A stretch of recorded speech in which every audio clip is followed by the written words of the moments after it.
Welcome, friends, fiends, and familiars to the Comic Fiends Comic Friends. On this show, I have conversations with friends from all over about comics. In this week's episode, I have a chat with a dude I met while trying to break into voice acting.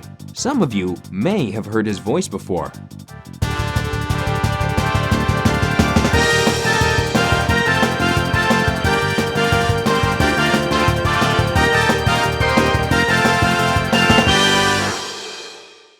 Welcome to the Comic Fiends Comic Friends. This is my friend Sungwon Cho. All right, and I don't know. I like to let folks do a little introduction. Like, so what's your deal? I am a voice actor, and I also make videos. And can I swear on your podcast or not? No, tone it down. Okay. Yeah. I make the good stuff. I was gonna say the good something else, but the good stuff on the interwebs. You can say the good. No, that's fine. Yeah. it's all good. Yeah. Tumblr, YouTube, Vine, rest in peace. Rest in peace. And all that good stuff. Yeah. Yeah, man. Thanks for coming on. Yeah. No, and I go by. Some people might know me better as Prozd. I guess I should say that. That's right. Some people don't know my real name, so yeah, I get to call you by your real name. Yeah. Cool, man. All right. So on this podcast, I like to talk about comics. It's all about comics. That's why it's called the Comic Fiends Comic Friends. Which is a great name for a show, by the way. Thank you. I appreciate that. I think I told you this before, but that's a great name. Yeah, I like the repetition. Yeah, the wordplay there. Yeah. So starting first point, what kind of comics do you read? I mean, we've talked a bit about this, but yeah, a little bit, but mostly manga. Uh-huh. That's what I read the most. In terms of like Western comics, I think the only series I think that I got really into was Fables, and that's when I really got into. Other than that, mainly manga, like Naoki Urasawa stuff, like 20th Century Boys, Pluto, Yotsuba, Fullmetal Alchemist, and even then I haven't read that much manga, but the ones that I have read I really love. Yeah. So it sounds like more like fantasy adventure stuff. Not necessarily. It depends. It's because nowadays I'm drawn a lot towards slice of life stuff. Oh yeah, sure. And I think let me look at my shelf real quick. I would say actually most of my stuff I like is it's like half and half. I'd say like slice of life. I'm not really drawn to stuff specifically because of genre. Usually it's just like if it looks interesting or has something that, or if like enough people like recommend it. Like I actually have not read a new manga in a long time because I usually watch anime instead. Right. So generally, but some stuff I think is just in the comic form. I think it's something about the comic form itself is really strong, I guess. Like Naoki Urasawa's paneling and stuff is so good that like, and I really liked Monster, the show, but his paneling, it's kind of hard to replicate the experience of his good paneling and stuff like that. So, but I don't know. I haven't read anything new in a while. Well, maybe we'll discover some things here. Okay. And I've read some like one-off stuff, like Mouse. I read that. That was really good. What else did I read? Did you also read that in like middle school because it had like the Nazi? Actually, I read that in college. Oh. Yeah, I had not heard of it before. I know most people read it in like high school and stuff, but yeah, I didn't read that till later. Do webcomics count? Yeah, absolutely. Okay. What do I like? I like Lackadaisy. I love. Do you know Lackadaisy? I've seen it. I don't think I've gone through it. Prohibition era cats, gangsters. It's really art is gorgeous. The writing is great. That's like one of the best, I think. What else is there? Cucumber Quest is fun. It's like a humor, fantasy, adventure type thing. I like GGDG, so her art is very good. Yeah. And her comic is quite good too. Yeah. What else? Needroid's always good. Perry Bible Fellowship, I adore. Oh yeah, that's a treasure. Has it been updated? I haven't checked in on it. That one will very sporadic because he like kind of ended it. But like now he like every now and then I think when he feels like it, he throws one on there. Okay. I follow him on Tumblr, so I'll see him. But yeah, it's not like a regular update schedule anymore. But I'm kind of okay with him just, every now and then he just has some idea. He'll just throw one on there. Yeah, it's sort of at his pleasure, I guess. So that he can still enjoy it. Yeah. And maybe there's probably some others I'm forgetting, but like Johnny Wander's pretty good. I think that's about it. But if I think of any, I'll let you know. But yeah, I read a lot of webcomics too. Or I did, I guess. Now it's only really Lackadaisy and Cucumber Quest I check regularly. Yeah, I did the same thing. Like I had like a huge list that I checked every day for certain days of the week, and because there was something new every week, and then I cut it down to like 4 maybe. Yeah, and they 2 of those only update on Mondays. So that was me back in the day, like early teens. Like I had like a list of like 15, 20 webcomics, and it's like, and not even, most of them weren't even that good, but I was too young to know the difference. So it's like those Mega Man Sprite comics, like Bob and George. Did you read that one? Yeah. Oh yeah, I read that one. And so you would like every day you'd click through down to favorites. Oh, did this one update? Did this one update? Something about that was actually kind of fun. Yeah. Nowadays, like Needroid, for example, I don't check because I follow him on Tumblr now. So it's like, oh, if I see it, I see it. Which kind of loses the magic a little bit of seeing a new update. But it is more convenient. I've been saying it Nedroid. I was like, Nedroid. Okay, I'll have to look that up. I've been saying Nedroid. I don't know what's right. I think it's actually Nedroid, but I've always said Needroid. Right. That's where I named Party Cat after his Party Cat. Oh, yeah. Yeah. To Marie's disdain. Yeah. And then, sorry, what? Just to tell the vet, like, okay, what's the cat's name? It's Party Cat. Party. Yeah. Cat. Yeah. But now I have to do that, so it's fine. And then, if we're going newspaper comics, Calvin and Hobbes, still one of my favorites forever. Extremely influential and just, I don't know. I don't even know.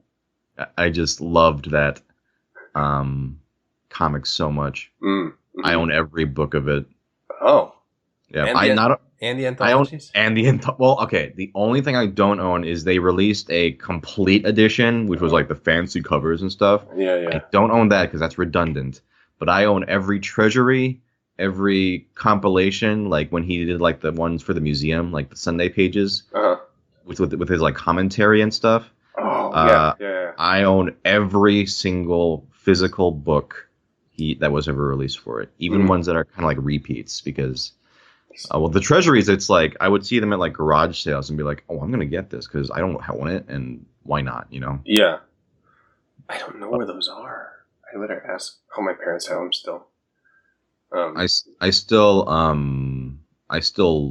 have them proudly on my shelf. I should go back and reread those. I reread them so many times, but I should go back and reread them. Right. I'm gonna make a note now because I gotta go. I'm sure my parents better have them still, otherwise I gotta go. Well, I'm sure Amazon makes it easy to get everything. Any others? Any others that you'd?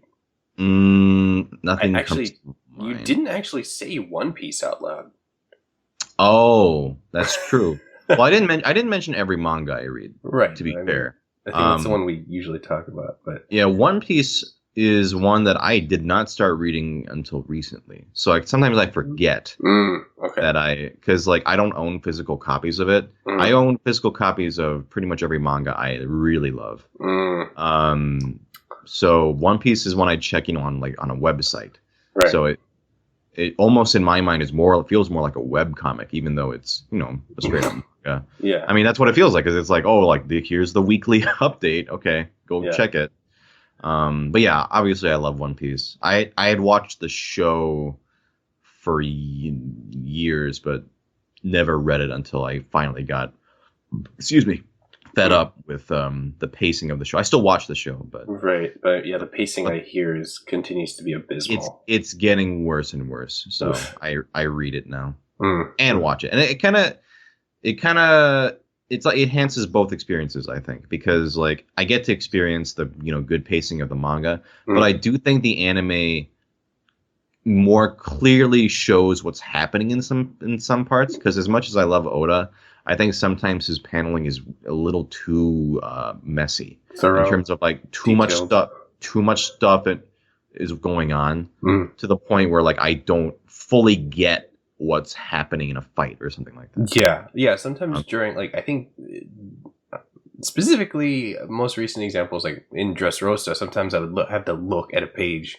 What's happening? But especially with like Trafalgar Law's power, during Dressrosa, I was at a point where I was like, should I read the manga? And so what I was doing was I was reading the chapters based on the episode I watched, like to compare, which I also thought was just kind of interesting, because I was like, is this filler or is the manga doing this? In most cases, it was the manga was doing it, but the anime was just stretching it out. Right. But there were parts where I was reading the manga and I was like, I would have no idea what was going on in this panel if I had not seen it in the show already.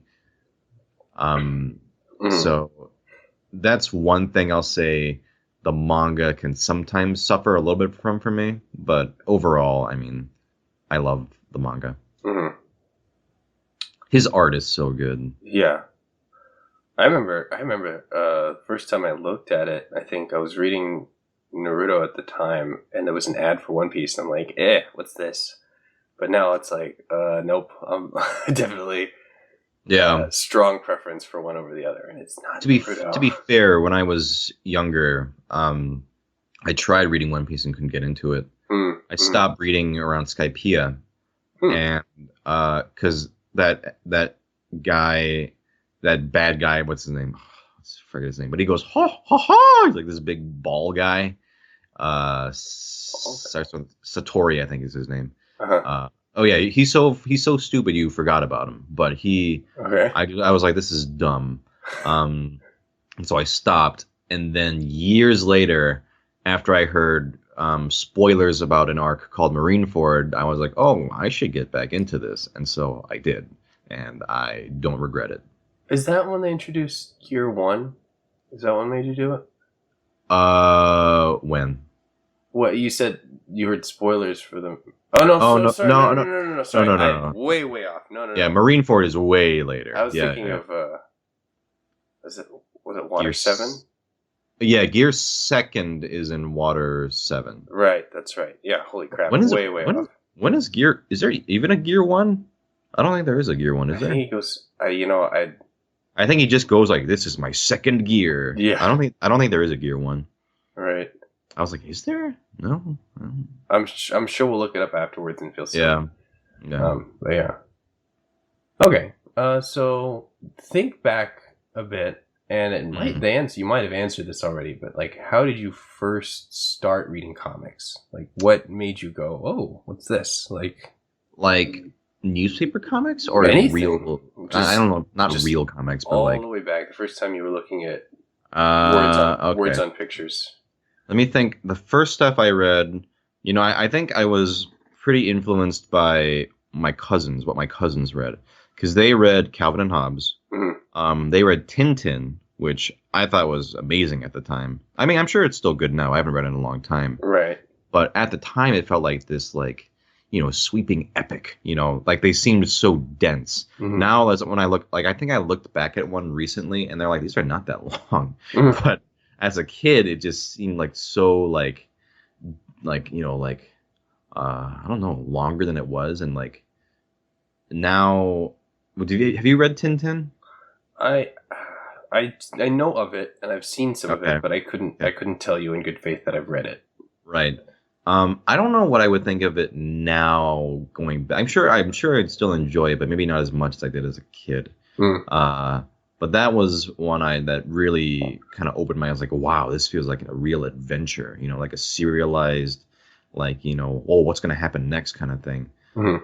And you know what? Like, Garfield. I used to really like Garfield. Uh-huh. I used to read the newspaper comics, like, pretty much every day. And like would actually like I loved when they actually had like a storyline, even in like the silly like gag comics. Mm. Like sometimes they would do like a storyline, and like I would like be actually interested in what was happening next and stuff. So that would be my first exposure. Manga was something that I didn't even I had no idea what that even was yet. Mm. So that was my first exposure to it. I never read superhero comics. I've never really read superhero comics. Even now, I've read like Watchmen and like I think like a few here and there of superhero comics, but not much at all. So I didn't grow up with that. It was mainly newspaper comics and Tintin and Calvin and Hobbes, which is a newspaper comic, but yeah, It's its own category, man. it kind of feels like its own, like his ambition with some of his like Sunday strips with the art and like his like storylines. It's like it like goes beyond the stuff that he would do with like Sunday pages, like his art and like his storylines. It was so good that like I don't want to say bad things about newspaper comics because I think there's some good ones out there.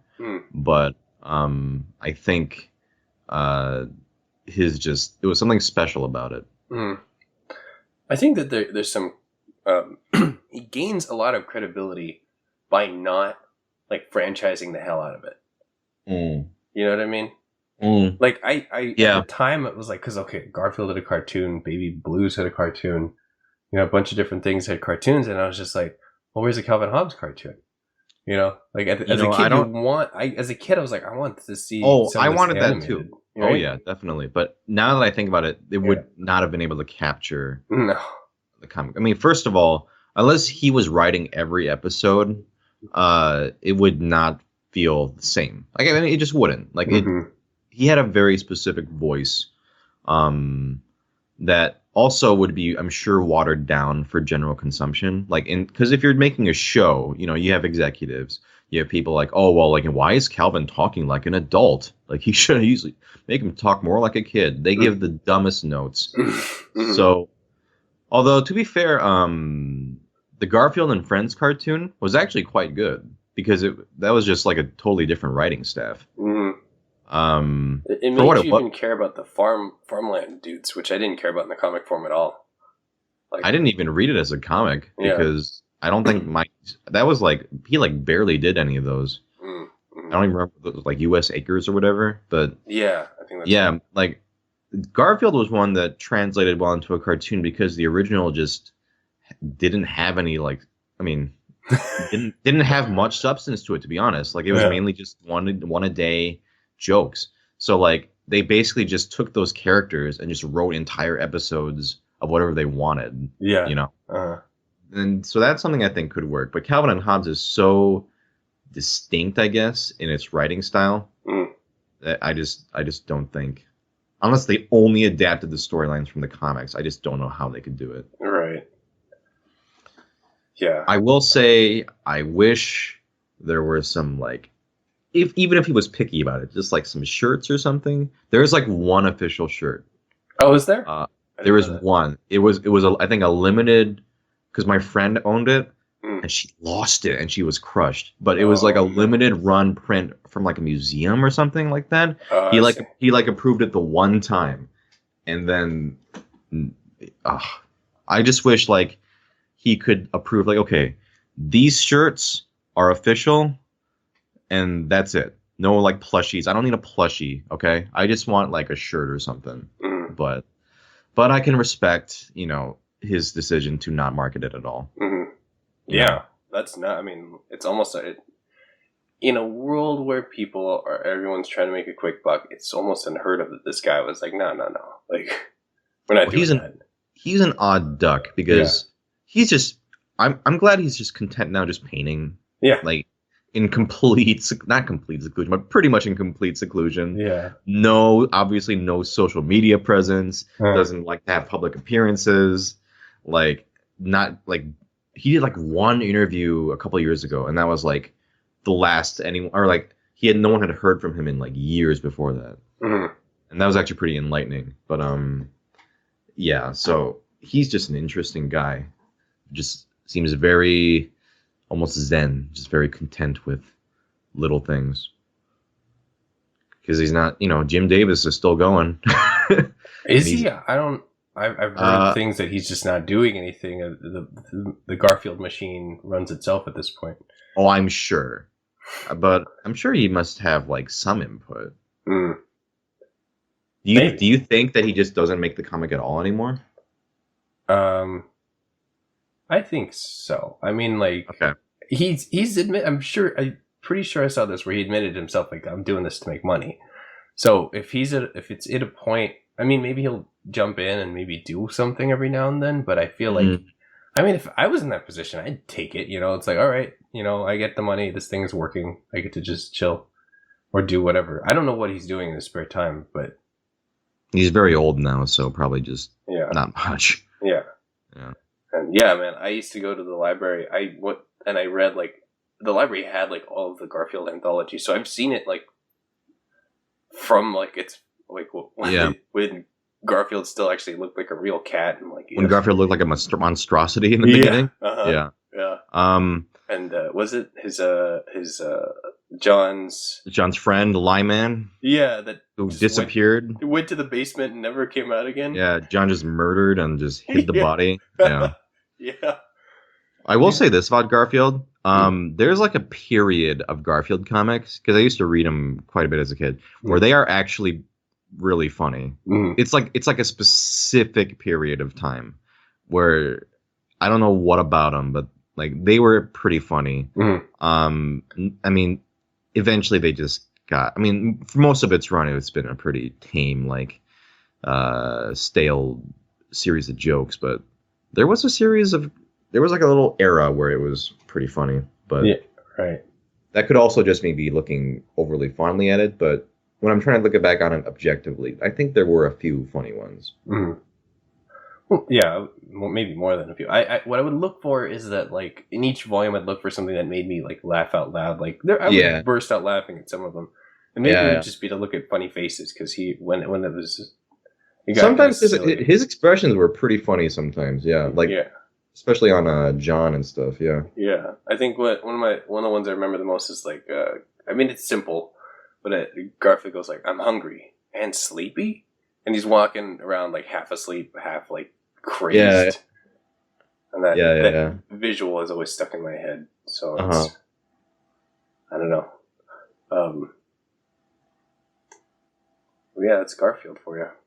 Yeah, that's the Garfield hour. Yeah. Garfield and Friends. Oh, I love it. Yeah, the song's great.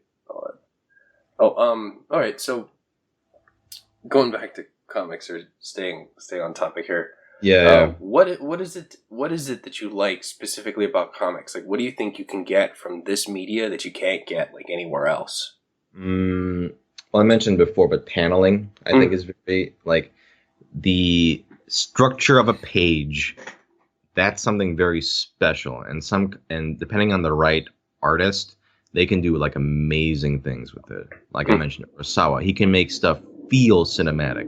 You feel like you're watching it because of like, or like he'll terrify you with like. I love that they have to like, not have to, but like they kind of like plan, like as you turn the page, like this thing appears. Right. Like I love that. He can just build suspense with and like sometimes some of his panels are so haunting that they they just give me chills. Oh, yeah. Like a single page will be like, well, I don't want to spoil anything, but just like a single figure, and the way he like sets it up with the previous paneling gets me every time.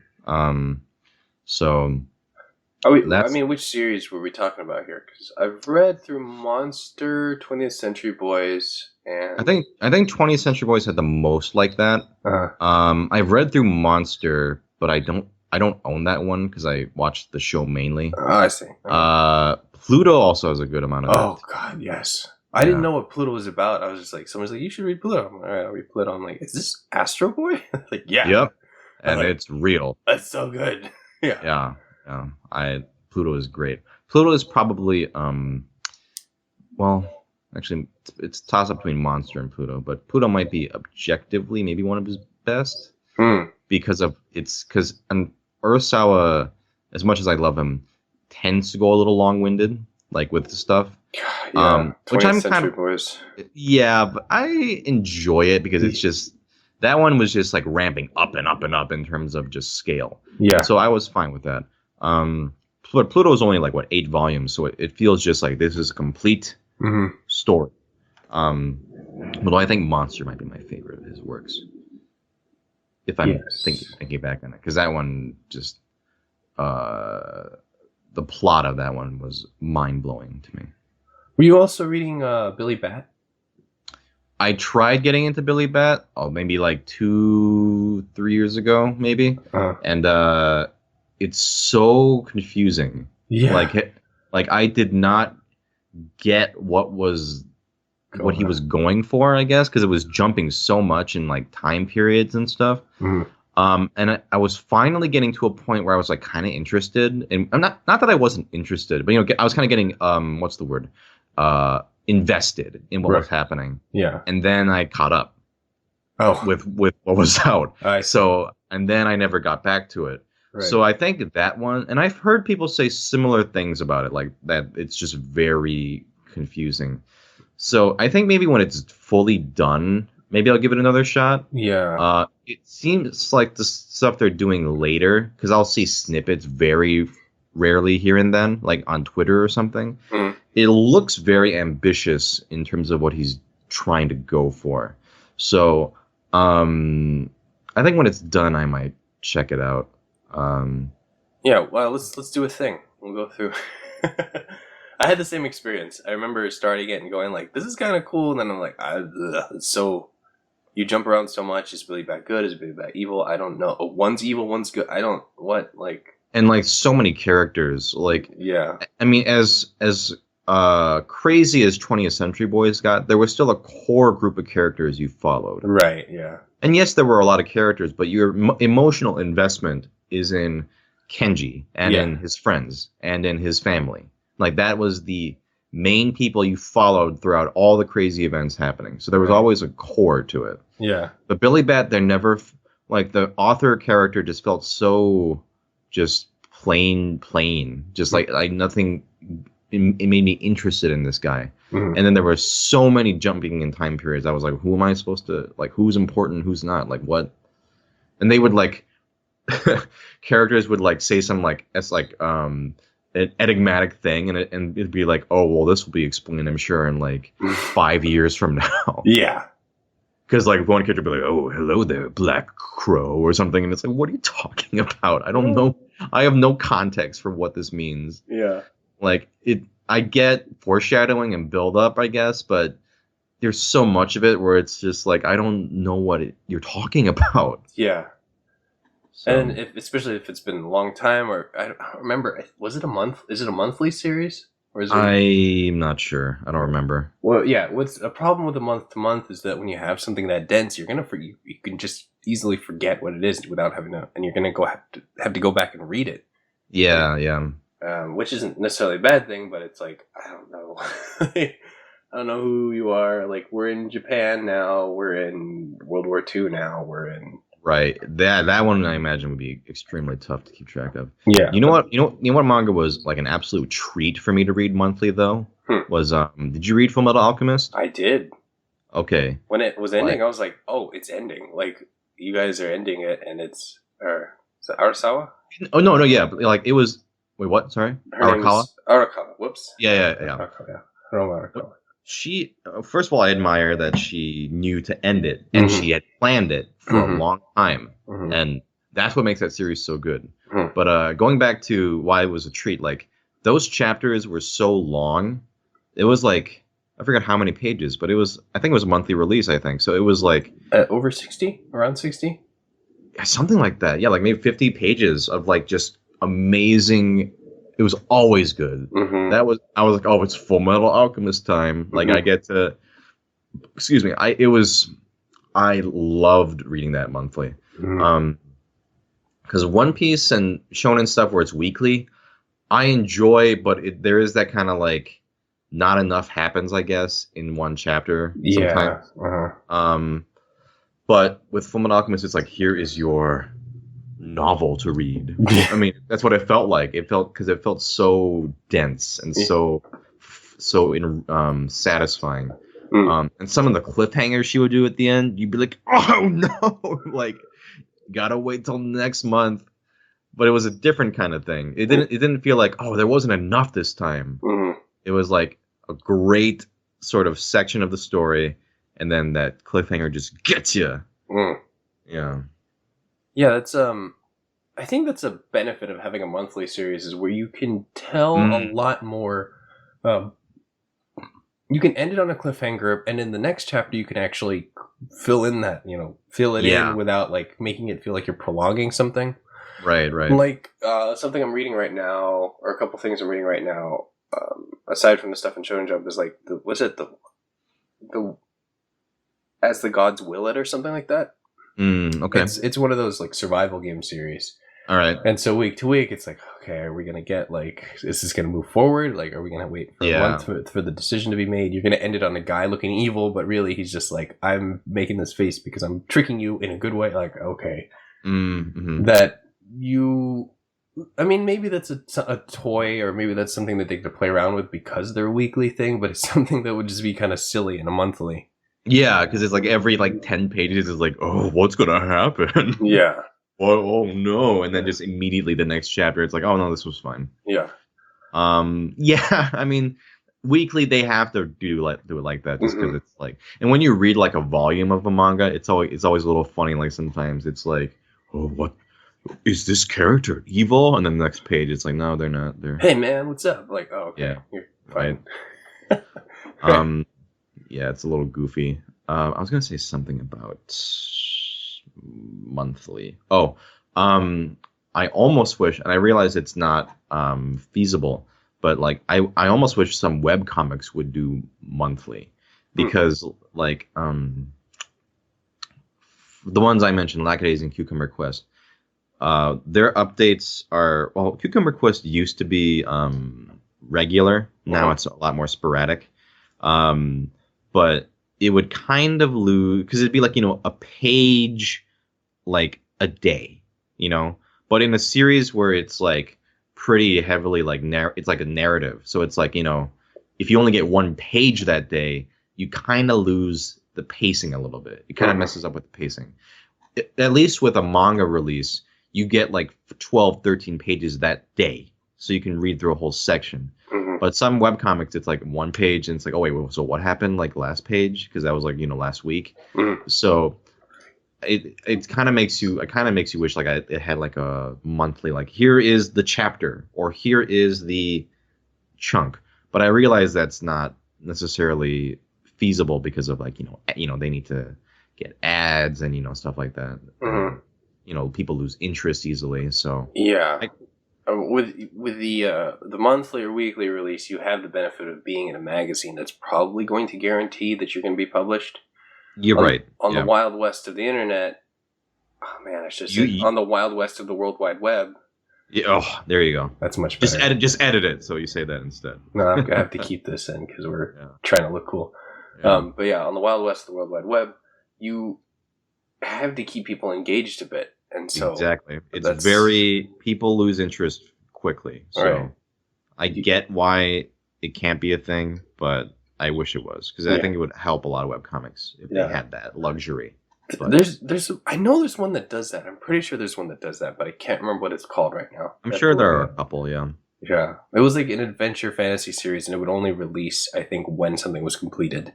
Which meant it was like like the author wasn't living off of it. It was more of a hobby for them. Yeah. Right. Not like someone who's trying to release every weekday or every day. Right. One of the ones I read is called Gunner Krig, which you might like. It's pretty cool. I've heard of that, yeah. Yeah, it's superb. Fantasy series, and if you've heard the details already, I'm not going to go through it. But yeah, they do Monday, Wednesday, Friday, and it's generally plot heavy. So, there's that day of like, what's going to happen tomorrow, or it's the weekend, so I have 2 days instead of Monday. But it's there's enough of it out that you could just barrel through the whole thing, and it's just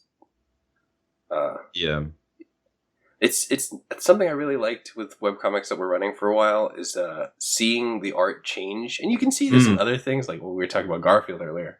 Right. But seeing Gunner Krig go from where it started to where it is now, it's like, oh, geez. Like, oh, definitely. That's actually a very rewarding experience. Like Lackadaisy, her art was very good in the beginning, but now it is gorgeous. And she actually went back and I think redrew some of the first pages to make it more consistent because there was kind of a big jump, I guess. But One Piece, his style has changed a lot. And gotten even better. I love that. I love seeing it. Well, sometimes it's a little hard to read something at first, maybe because the art style is so like different than what it is. But then it's just kind of like this journey of like, oh well, it's just gonna get better and better if they're a good artist. But usually they get better and better. Yeah, it was like, okay, so I read through all of Berserk recently, which was a trip. But just seeing it's great. It's on break until 2017, so you have time to catch up. Okay. But the seeing it go, I mean, Guts grows because he's getting older, but he's not that much older, I think, from where it started. So it's only been a couple of years, I think, but just seeing the art change from sort of what it was. It was good back then, but where it is now, it's like, oh my god, like, semi-related is going back to Fullmetal Alchemist. The concept of aging characters, I love how she aged her characters so successfully. Do you know what I'm talking about?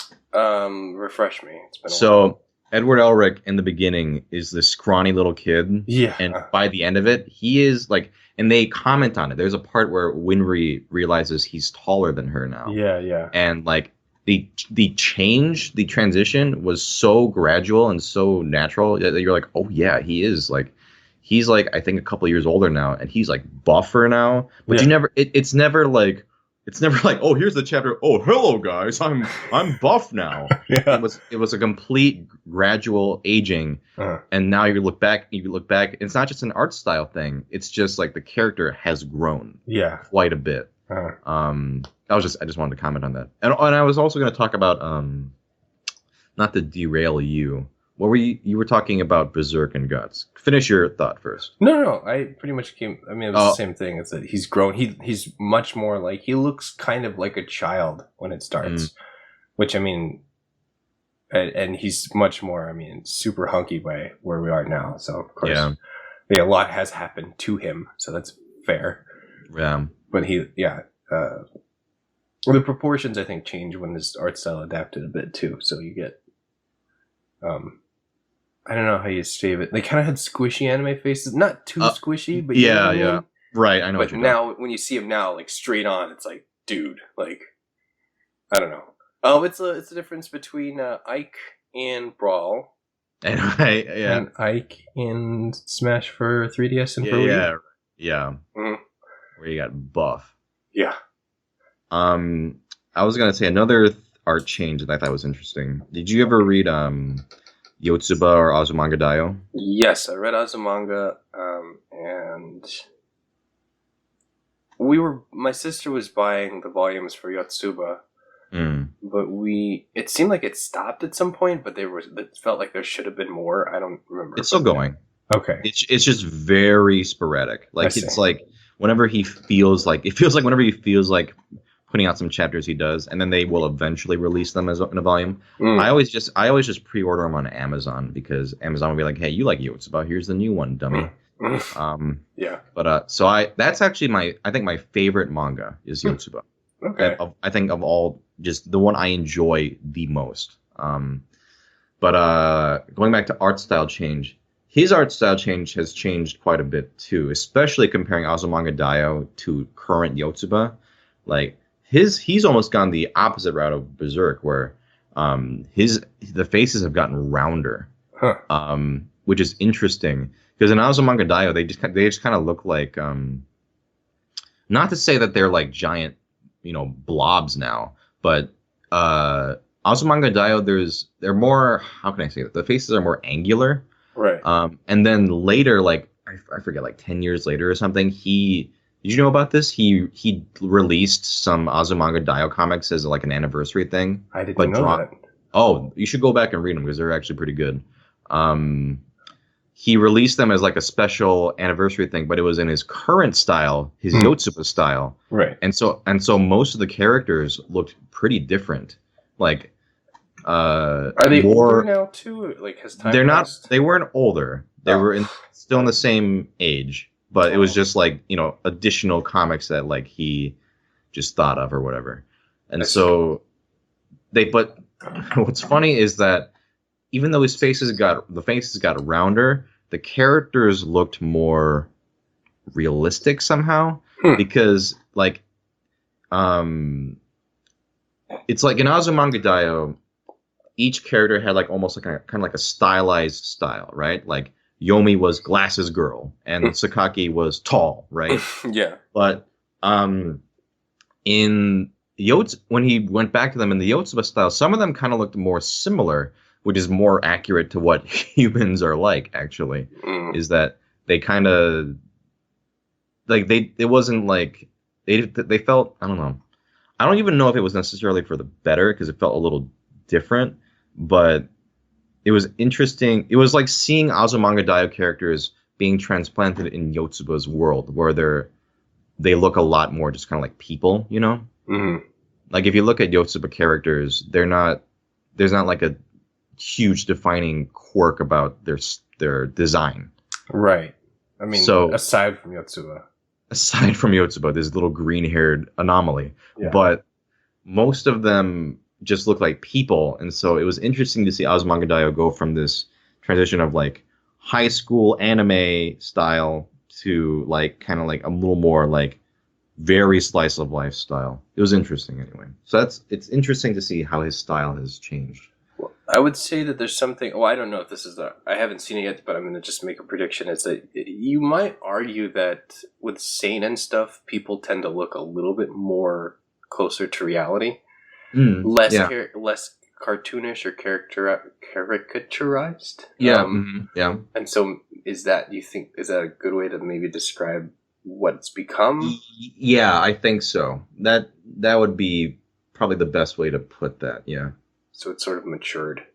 I think so. It's definitely shifted, and I think his art style has definitely matured for sure. But it's a little jarring to compare Azumanga Daioh and current Azumanga Daioh. I mean, not current, but like the later edition of Azumanga Daioh he wrote.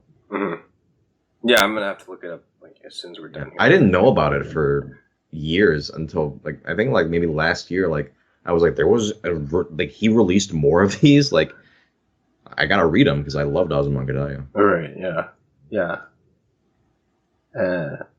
Would you say that Azumanga Daioh sort of, is the word perpetuated, started that trend of more popular, like, if I remember correctly, it was like a 4-panel thing, right? Yep. Mm-hmm. It was a 4-panel, I don't know how frequently they came out, but more frequently than a weekly release, I think. Okay. I don't know. I didn't read those when they came out. I read like the books. Right, but in the books, they weren't like written. I'm pretty sure they weren't written like, say, Yotsuba were, right? No. So they were 4-panel strips. Every now and then he would do one in Yotsuba, like regular comic style. That would be like a special chapter or something. Yeah. But usually they would just be 4-panel. Okay, that's right. Okay. Yeah, I want to say, do you think? I mean, maybe it's just the first one that came to the U.S. Maybe it was. I'm sure the form existed before that, but I feel like after Azumanga you saw a lot more frequency of that kind of thing.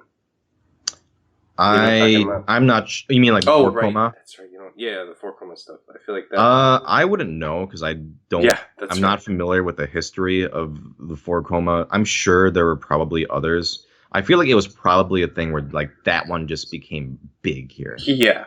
I think that one just happened to be big here because I'm sure there were. I'm sure there were plenty of them. That just never. It isn't. It is like a weird format, I guess, in terms of what we're used to for manga. Because we were used to like just regular comics.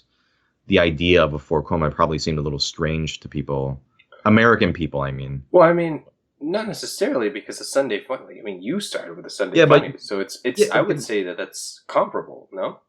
But you're not used to that with like if you're like a 13-year-old and you read manga and all you read is manga, like you're not used to the idea of like a 4 You know what I mean? Mm-hmm. Yeah, if you read the newspaper, sure, but you don't. I wouldn't say that newspaper comics and manga are necessarily. You don't think of them usually in the same boat because a 4 is basically just a combination of the two. Yeah. So I'm just saying, at the time, it just probably would have seemed like very different from what was out, I guess, in America at that time. Right. Yeah. Yeah. Yeah. Okay. And yet, I think that sort of thing has become easier or more consumable by, I guess, a Western audience. Oh yeah, I think people like that stuff now for sure. I haven't really read any else besides Azumanga, but there's a fun one that's animated called like I Can't Understand What My Husband Is Saying. Oh, okay. Where a regular office lady marries an otaku. Oh, okay. And it started off as a sort of 4 style. It's longer than a 4, I think, but it got animated. I think you might enjoy it. It's a fun one. Okay. It's a fun one to watch. With,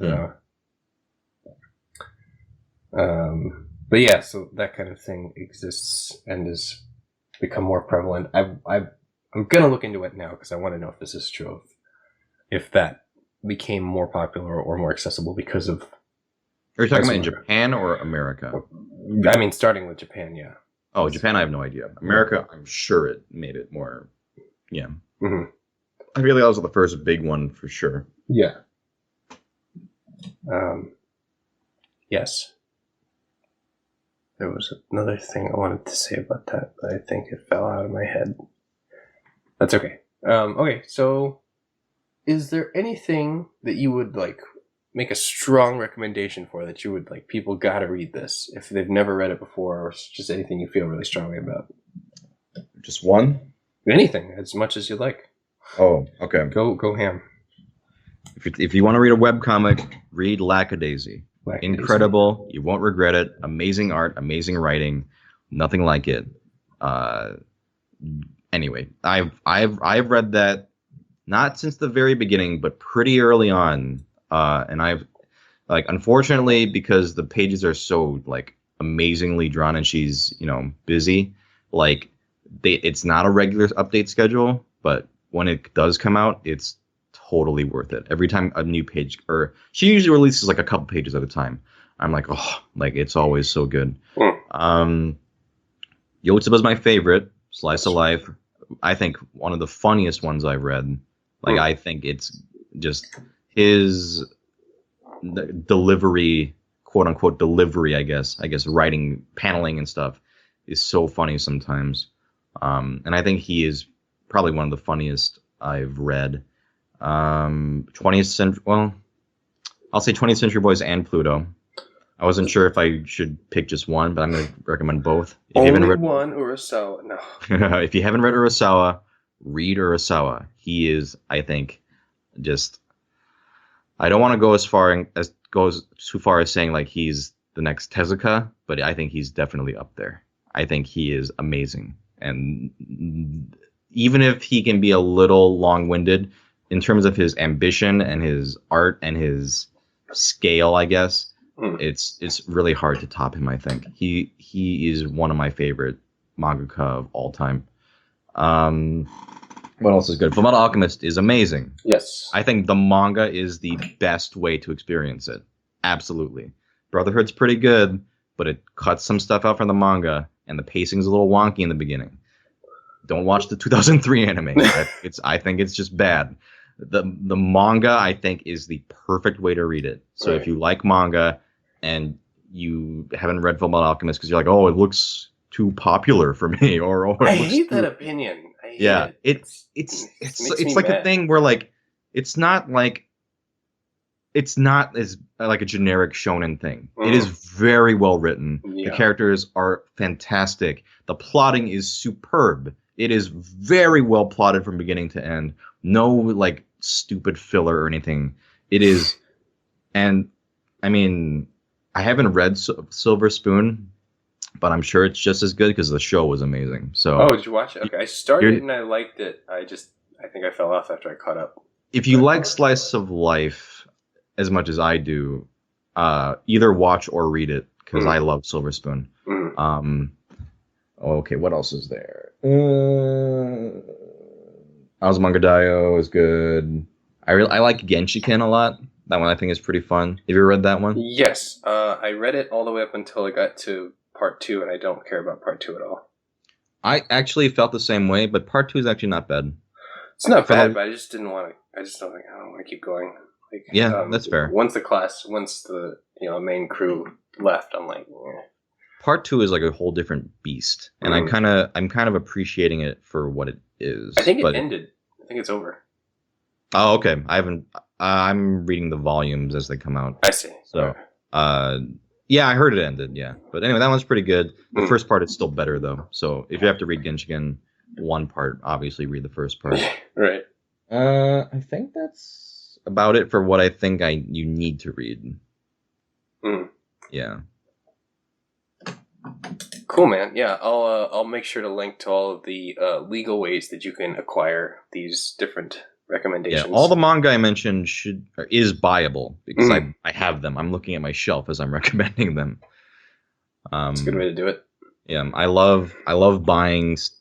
Like obviously, I'll read like fan translations and stuff. But if I really love a manga, I always buy it because I want to own it and read it over and over. And I think it's important to support good manga. Yeah, well, that's why... Well, I mean, good comics in general, but I read mostly manga. Right. Well, I mean, that's why I definitely push the Shonen Jump subscription. It's like $25 a year, which is reasonable. And, as soon as... It was when Hero Academia started, I'm like, I need to support this because I enjoy it so much. And you can do that, you just go and subscribe. And then I feel like... I'm not into Yu-Gi-Oh cards, but they send you Yu-Gi-Oh cards that are exclusive, I think, which is kind of neat. That's cool. Yeah. I just give them to a friend who still plays. So I'm like, there you go, dude. Yeah. Yeah, man. I think that's it. Comic stuff, okay. Right? Any last words on comics? No? I should read more. I mean, I should. I honestly should. Well, there's some manga that I like Berserk I should read. Yeah. I've been what's another one? What's the one with the Vikings? Vinland something? Vinland Saga? I heard that one's pretty good. Yeah, there's always been ones floating around that I'm like, I should read that one time, but it's just hard for me to get motivated to read something. But once I start reading it, I'm always like, yeah, this is why I like manga. So I'll get around to it. I'll get around to reading these things. I promise. Yeah. Well, and we'll talk about it, right? We'll just we'll make a thing. We'll make a thing of it, maybe. Yeah. All right. Well. All right. Thanks for having a chat with me.